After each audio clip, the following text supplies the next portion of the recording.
Hey folks, my name is Chris at HouseIt. Today we're going to talk about a pretty interesting and unique topic, and that is what are the risks of buying a condo in a mixed use building?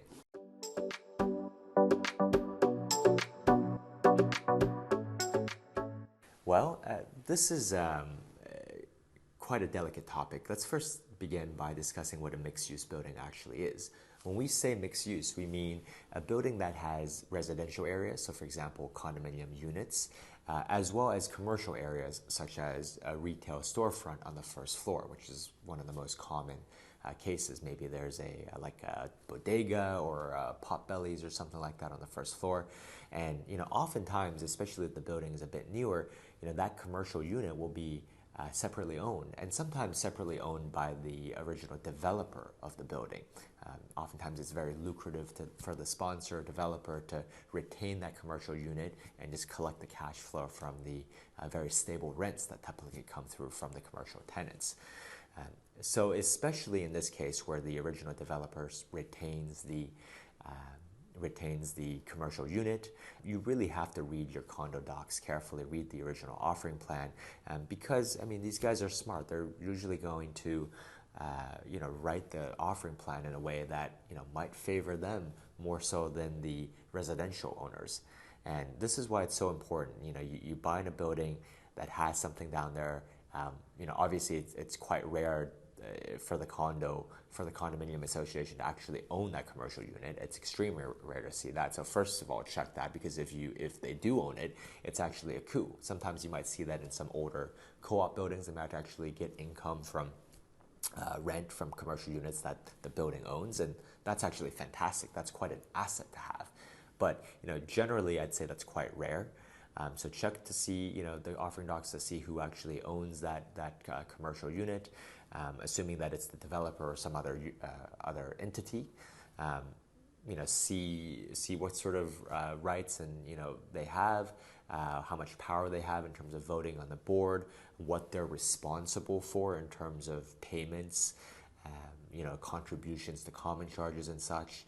You'll see sometimes very cleverly worded offering plans where the commercial unit might have a cap on how much they owe for certain categories of expenses, for example, or maybe some percentage. Like for example, maybe they're only responsible for 2% of all costs related to electricity, when just by square footage basis maybe they own like 20% of the building, but they're responsible for 2% for sort of the building common areas or such.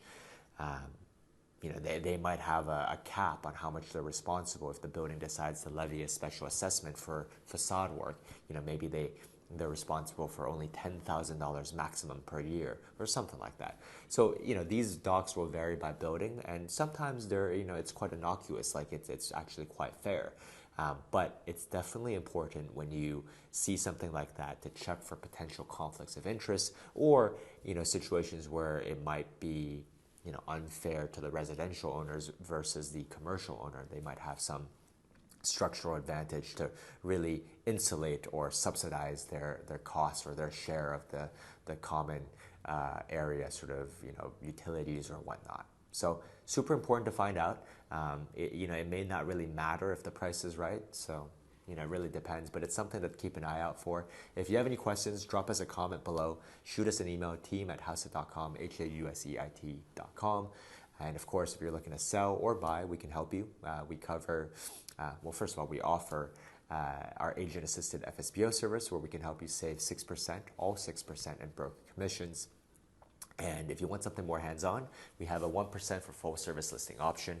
And if you're looking to buy, we can help you save 2% or more on your home purchase by giving you 2/3 of the buyer agent commission, subject to us keeping a small minimum. And that can be quite substantial because buyer's agents will typically earn 3%, but they can earn more or less. But for example, here in Miami, many new developments offer 5, 6, 7% to buyer's agents to incentivize them. So 2/3 of that to you can cover your closing costs and more. We cover New York City, Long Island, Hudson Valley, all of Southeast Florida, including Miami-Dade County, where we're based, Broward County, Palm Beach County, St. Lucie, and Martin counties. My name is Chris at HouseIt, and we'll see you on the next one.